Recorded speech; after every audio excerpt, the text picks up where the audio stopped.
Fellow Barbadians, over the past few days, we've been closely monitoring a number of systems that had the potential to affect Barbados's weather.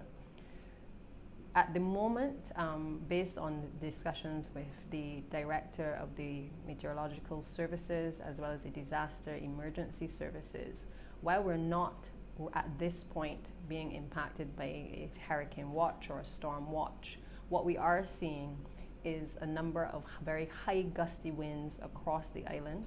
We're also noticing an increase in rainfall.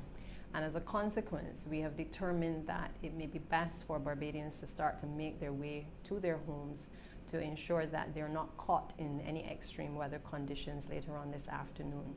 At this stage, it is very unpredictable in terms of whether we will be affected severely. And I think out of an abundance of caution in speaking to all of the relevant authorities, we have determined that we will close the public service at 3:30 p.m. this afternoon. I have already spoken to the head of the private sector, Mrs. Trisha Tanis, and alerted her as to the intention of the government to close the public service. And I believe the private sector will also follow suit in relation to ensuring that persons are able to get home safely this evening. In relation to those who are using the public transportation system, we've also alerted the Transport Board that commuters who will be using this service, that they will have up until 6:30 p.m. this evening to be able to access public transportation. At this stage, this is not a cause for panic, but we certainly believe that given the events of last year with Hurricane Elsa and the unpredictability of our freak storms and certainly the change in the climate, that it is important that we ask Barbadians to prepare.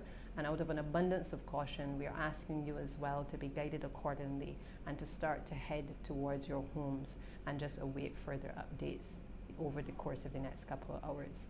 It is anticipated that during the night conditions may worsen, and therefore again we're asking you pretty much to just ensure that you have bottled water caught around your home, and just to make sure that you secure your personal possessions at this point in time. Just listen out as well for any further updates from the Barbados Meteorological Services. Mr. Bess, I'm sure, will be issuing updates throughout the course of the evening and into tonight. Barbadians, I encourage you to be safe and to take these notices seriously.